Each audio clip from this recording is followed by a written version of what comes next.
Kami sebagai tim pemerintah menyatakan sangat setuju dengan mosi perdebatan kita pada hari ini. Mengapa? Karena gaya hidup konsumtif, yaitu gaya hidup pola pembelian barang dan jasa yang berlebihan, itu seringkali didorong oleh keinginan sesaat dan bukan berpacu pada kebutuhan individu pokok.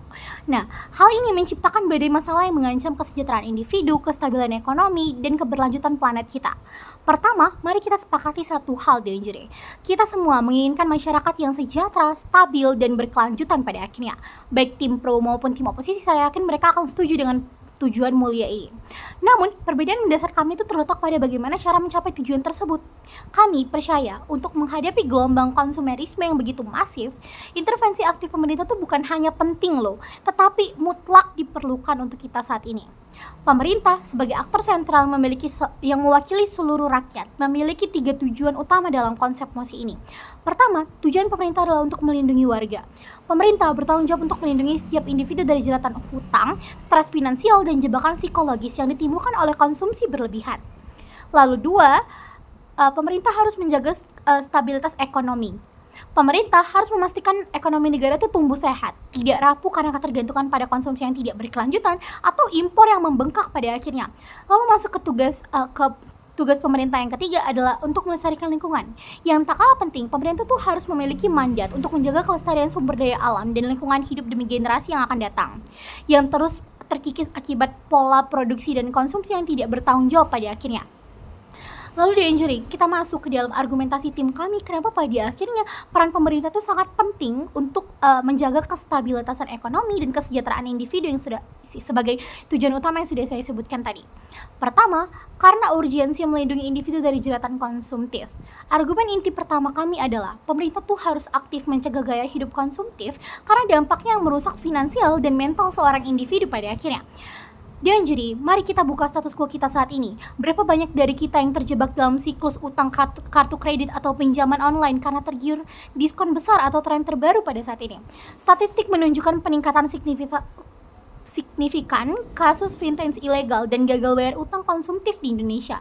Contoh konkretnya ada di laporan Otoritas Jasa Keuangan atau yang sering kita sebut OJK itu kerap menunjukkan tingginya angka pengaduan konsumen terkait pinjaman online ilegal, di mana banyak individu terjerat karena sifat impulsif dan kemudahan akses pinjaman untuk membeli barang yang sebenarnya itu nggak mereka butuhin, sebenarnya itu nggak penting, tapi mereka tergiur karena banyak orang yang pakai, banyak influencer yang pakai atau sebagainya yang sebenarnya itu bukan kebutuhan pokok mereka.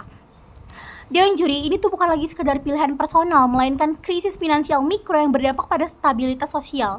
Pemerintah itu punya tanggung jawab moral untuk mengedukasi dan melindungi warganya dari praktek-praktek eksploitasi yang mendorong konsumsi berlebihan ini pada akhirnya. Lalu Dewan juri, masuk ke argumen kedua kami, mengapa pada akhirnya pemerintah tuh tetap harus dan tetap dibutuhkan pada saat ini. Karena konsumtif merusak fondasi ekonomi dan lingkungan kita. Argumen inti kedua kami adalah gaya hidup konsumtif secara aktif mengikis fondasi ekonomi nasional dan mempercepat krisis lingkungan. Mari kita bicara tentang ekonomi dan yang terhormat. Ketika masyarakat itu didorong untuk terus-menerus membeli barang impor demi mengikuti tren mode cepat atau fast fashion atau gawai terbaru yang dirilis setiap tahun, dana yang seharusnya berputar di dalam negeri itu justru mengalir keluar loh dan yang terhormat. Contohnya, bagaimana industri tekstil lokal kita kesulitan bersaing dengan produk fast fashion dari luar yang murah, namun kualitasnya tuh cepat usang, cepat rusak, dan sebenarnya buruk. Tapi mereka terkenal karena mereka tuh mikir kalau misalnya kita beli barang dari luar, berarti itu akan bagus. Padahal sebenarnya nggak kayak gitu. Ini melemahkan UMKM dan mengurangi lapangan kerja domestik kita loh Deonjuri. Lalu tentang lingkungan, produksi massal barang-barang konsumsi ini memerlukan eksploitasi sumber daya alam yang gila-gilaan pada akhirnya dan menghasilkan tumpukan sampah yang tak terkendali pada akhirnya Deonjuri yang terhormat. Contohnya, tumpukan sampah plastik dan limbah tekstil di tempat pembuangan akhir atau yang biasa kita sebut dengan TPA kita yang terus menggunung pada akhirnya. Ini adalah konsekuensi langsung dari budaya beli, pakai, lalu buang yang didorong oleh konsumerisme. Dan juri, status quo kita saat ini di mana pemerintah tuh pasif adalah izin bagi kerusakan lingkungan yang tak terpulihkan pada akhirnya. Mekanisme proaktif pemerintah, yaitu solusi yang nyata.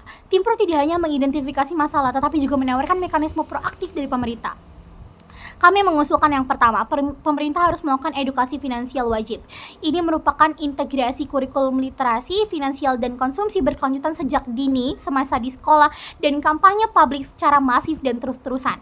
Lalu yang kedua adalah regulasi iklan. Pemerintah akan melakukan pembatasan iklan yang manipulatif, terutama yang menargetkan anak-anak dan mendorong pembelian impulsif, apalagi bagi Gen Z yang ketika mereka membuka media sosial, melihat artis-artis yang mereka sukai menggunakan pakaian dari luar negeri, mereka langsung mau membeli. Nah, ini harus diedukasi dan juga yang terhormat. Lalu yang ketiga, tugas pemerintah adalah insentif dan disintensif, memberikan subsidi atau keringan pajak untuk produk ramah lingkungan dan lokal pada akhirnya, serta memperlakukan pajak progresif untuk barang mewah atau barang konsumsi yang tidak esensial pada akhirnya. Dan jadi, tim oposisi mungkin akan berargumen bahwa intervensi pemerintah terlalu jauh, melanggar kebebasan individu, atau bahwa masyarakat tuh bisa kok sadar sendiri lewat edukasi mandiri. Namun jangan juri sadari, argumen tersebut kurang realistis dan tidak efektif pada akhirnya. Di tengah arus informasi dan promosi yang tak terkendali, mengandalkan kesadaran pribadi sama saja dengan menyuruh individu itu berenang melawan arus tsunami yang besar. Orang-orang tuh jarang loh dan jadi punya waktu untuk menganalisis setiap tawaran atau mencari tahu dampak jangka panjang dari setiap pembelian. Informasi itu seringkali tersirat dan tidak semua orang mampu atau punya waktu untuk mencari dan memahaminya.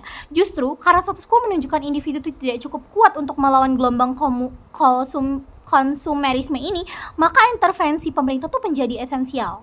Dewan juri, dengan semua argumen kami tadi, sadari Dewan juri, peran pemerintah ini akan sangat penting pada akhirnya di kalangan kita saat ini. Dengan semua masalah yang kami sebutkan dan juga mekanisme yang telah kami sampaikan, maka dari itu Dewan juri yang terhormat, intervensi aktif pemerintah itu bukan lagi pilihan, melainkan sebuah keharusan untuk sebuah negara seperti negara kita ini. Ini adalah langkah proaktif untuk membangun fondasi masyarakat yang lebih sejahtera dan berkelanjutan pada akhirnya. Saya sebagai tim pemerintah menyatakan sangat setuju dengan mosi perdebatan kita pada hari ini. Bangga menjadi tim pemerintah.